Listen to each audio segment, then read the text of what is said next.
Welcome to the Be Limitless podcast. Are you ready to become unbreakable? Let's get started.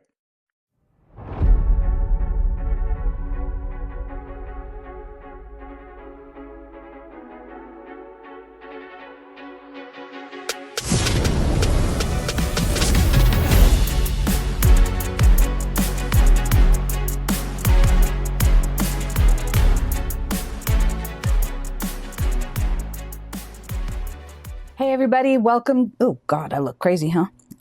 Welcome back to the Be Limitless podcast, where we're talking about function, breaking limits, resetting your mind, your life, your body. I'm your host, Vickie, and today we're diving into something pretty foundational, the why behind everything that we do.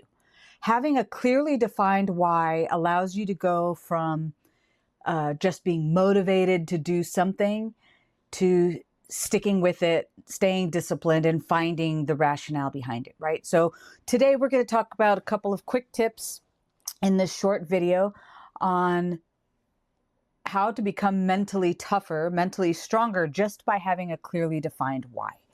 Okay? When you know your why, at the end of the day, your how gets a hell of a lot stronger, right? No bullshit. So the power of defining your why. If you're an athlete or an aspiring athlete or even just an everyday athlete, right? I'm a CrossFitter. Many of you watching are probably CrossFitters, and sometimes getting up to do that workout or going to the gym after a long work day starts to get tough, right? So the power of defining that why is to allow you to help, help allow you. That's what I meant to say. To allow you to continue to show up, right? To get up when the alarm clock goes off instead of hitting snooze. To work and grind through various challenges, whether you're a parent, you're a business owner, you're a student, right? To keep pushing you through all of those things. Because motivation fades, the excitement wears off. But purpose endures beyond everything. Your why is the reason you keep going when it stops being easy, right? When you're sitting and functioning in that place of, oh my God, I'm so stoked, this is going to be so cool, right? It's really easy to get up, show up, take notes, learn more information, all of that kind of stuff, right? Super easy. What happens on that 10th day, that 14th day, that 30th day, the 60th day, when it's like, fuck, this is hard. And I don't know if I want to do it anymore. It can feel heavy, right? So the idea of defining your why is to change that sense of heavy to more of an anchor that keeps your emotions from swinging back and forth. It allows you to have a steady spot in the water, right? While you're experiencing all of the things that are around you. Most people start with what they want. I want to lose 50 pounds. I want to get stronger. I want a 300-pound snatch. I want to be successful. Yada, yada, yada. Fill in the blank, right? 99% of people that I have spoken to, including, and myself included a couple of years ago, right? It was, I just want to be fitter. I want to look better. But why? This is where things start to shift, right? Without a why, we start to burn out. And why, at that point, why build it forward? Why continue to move forward? So, finding your why, figuring it out. There's really no one formula to get there. You can do it a lot of ways. You can go on YouTube and Google and whatever and find a bunch of ways to do it. This is what worked for me, right? So start off with, what do you want to feel, right? So when you sit and think about 5 years, 10 years, 20 years from now, when I die, on my at my funeral or whatever, how do I want people to look back on who I was as a person? What do I want to be remembered for? Like, what are all of those feelings, right? And it requires some real time in front of the mirror to sit and kind of have a reality check with yourself, because sometimes getting to that place is difficult depending on your history. If you're not used to tapping into feelings, this might take a little coaxing to get there, to say the least. But start by focusing on, what do you want to feel, not just achieve. So instead of focusing on the outcome, your number, your job title, your PR, that type of stuff, that's living in an emotion. Ask yourself, when I get to where I want to be, right? So when I hit that PR, when I get that job title, whatever, I drop that 50 pounds, what do I want to feel? Maybe it's, I want to feel strong. I want to feel confident. I want to feel capable, right? Your why is emotional, not numerical. Okay. Second thing, probably the hardest part of all of it, is be honest with yourself and ask yourself, what pain am I willing to endure to have X? Right? Neutral thinking, like we talked about before, is about staying functional, but your why is about meaning. It's what gives the thing meaning. Every goal comes with a struggle. The difference between those who quit and those who grow is people with a why accept that pain matches their level, their degree of purpose, right? You might hate running, like me. But if your why is, I want to be alive and active with my kids or my grandkids, or I know that I want to lose weight so that I can get around more easily and be able to have a longer lifespan, that is one that is active, then suddenly the rest of it has a little bit of meaning or whatever to it, right? A little bit more meaning. The struggle only matters if the purpose does. The third thing is, who are you doing this for? And this is where things get, potentially get very personal, possibly connected to others. It might be for your family or your team, or the version of you that refused to settle, blah, blah, blah, fill in the blank.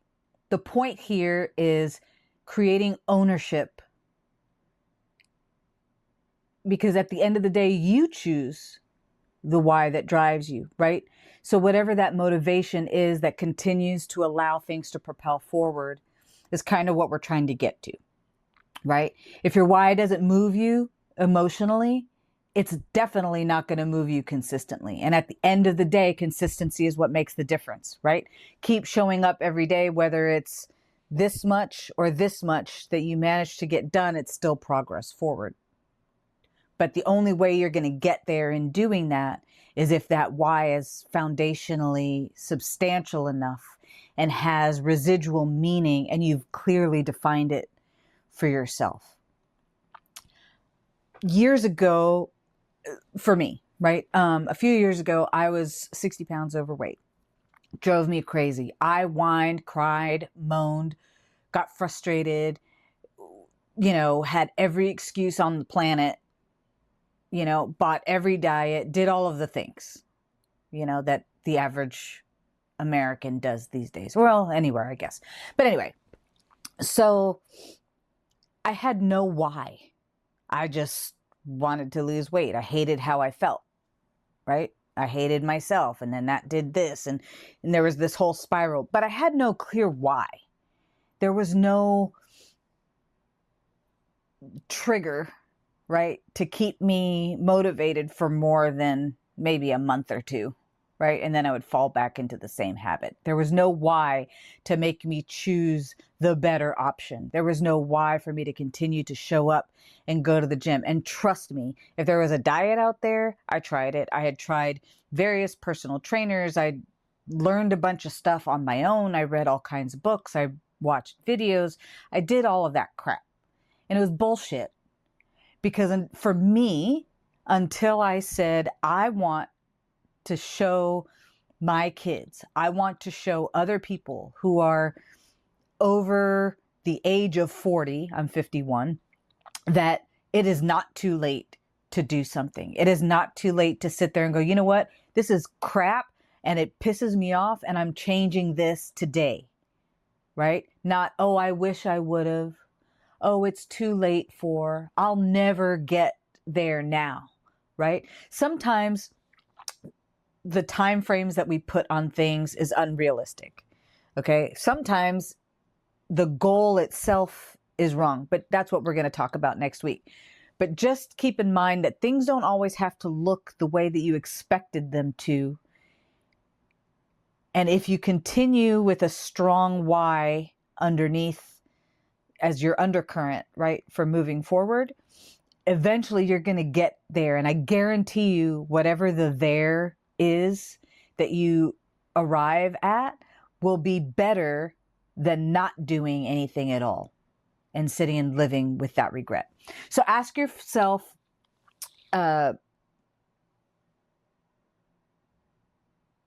the things that I'm doing on the day-to-day kind of line up with what I'm feeling and what I think my why is? Now, I'm going to break this down a little bit deeper. I'm rewinding. I worked with someone, a coach, a few years ago that kind of helped me figure out what my why really was, right? And this is going to sound super annoying, but bear with me. I want to be fitter, whatever. Why? Well, because I want to be able to do stuff. Why? You want to drill that down until there is so much feeling about that thing, that sense of purpose or whatever. Write that down. We're going to start there. That's your homework, right? End of the day, that's what I want you to do. If you do nothing else and you take nothing else away from this video, do that. And ask yourself why. For me, it took about 20 whys until I finally got there. And then you sit and you read it, and then the next day you look at it again and you kind of refine it, and then you refine it some more and that type of thing, right? But once you get whatever that statement is, and make it like one sentence, you know, the ultimate why.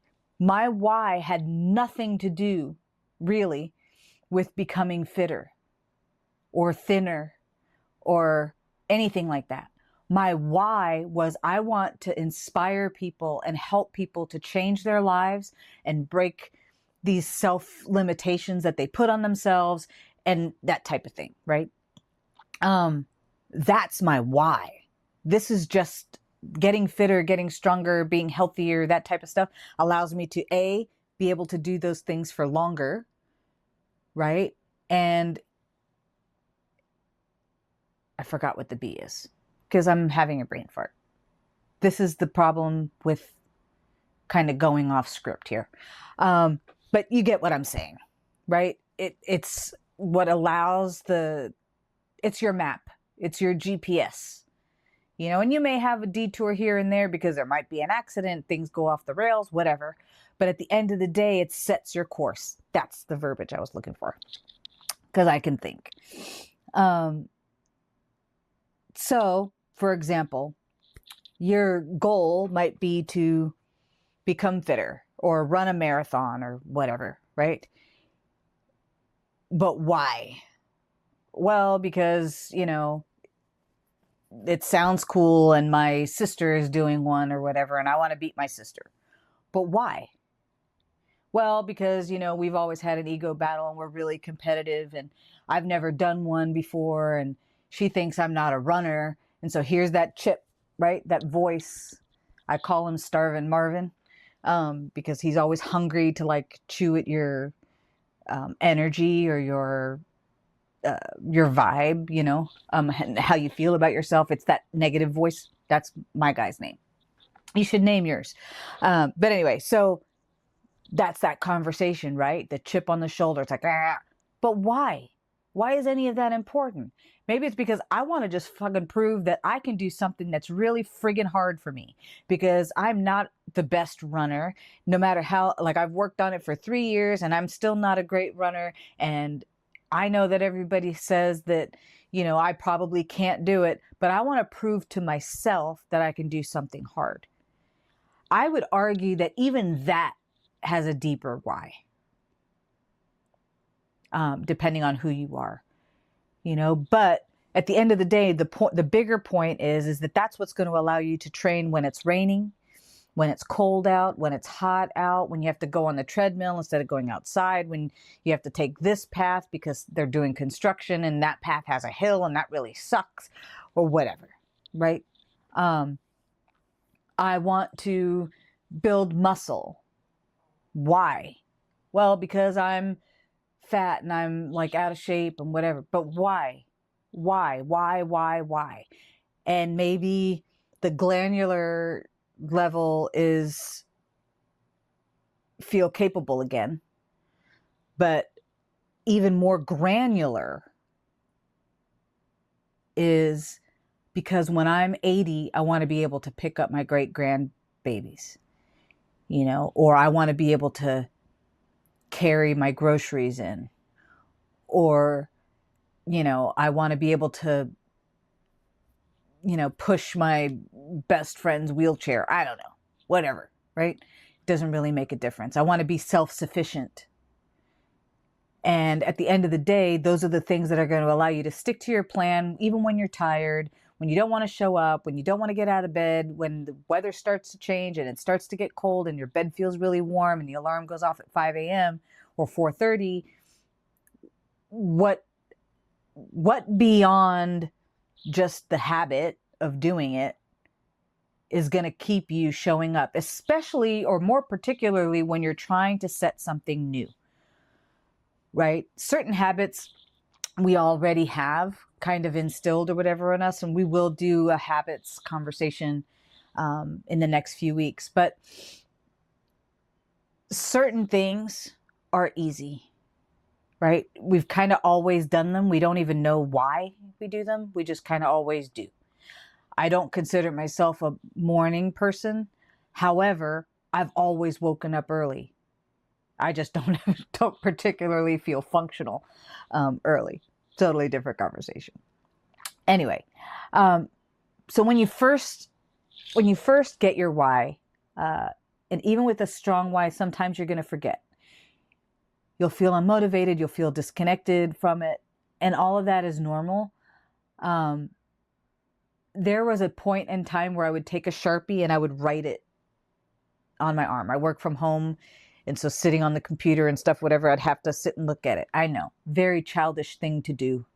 But that's what I had to do, because I had tried the Post-its. I tried putting messages like on my refrigerator and all over the house and stuff to like remind me. And I realized that I was very dismissive of that, but I was never dismissive of like things on my body, right? I'm super sensitive to like how certain things feel. And I look at my watch a lot. So I would write it on my forearm so that I would have to look at it. Sometimes I would even write it because I like to sit cross-legged or whatever. So sometimes I would write it on my ankle, just a single word, right? And then in the gym, I would take one of the little whiteboards and I would write it on that and I would just put it in front of me while I was working out and doing my session. The why is not what's going to be the thing that fades. It just has to be remembered. So as your homework, I genuinely challenge you to set a why. Don't worry about goals. We're going to talk about that and an easy way to kind of narrow things down and chunk things out to make things feel more progressive in your journey. But for now, focus on the why, because it will help you to shape what those goals actually look like and maybe even change some of them for you. I know that they did for me. If you're watching or listening right now, I want to challenge you to write your why down say it out loud, refine it over the next week or so. And if you really want to, you can DM me on Instagram, Be Limitless Health, and share it with me. I would love to hear, or you could drop it in the chat below. And if you need help kind of shaping it a little bit more, or you need help with a little bit more clarity, again, reach out to me on Instagram. And I would love to have that chat with you back and forth, and maybe I can help help you to narrow that down. But it's a very small action that can possibly help to set up the next year, maybe the next 5 years, depending on what some of your goals are. But when your why is clear, then your limits genuinely start to blur. So thank you for joining me on Be Limitless Podcast. Again, I'm Vickie. You can find me on Instagram, Be Limitless Health. Be sure to like and subscribe if you enjoyed this video. And pretty soon I will be coming out with doing a live series on Monday mornings. But until then, keep your mindset strong, become unbreakable, be limitless. See you later.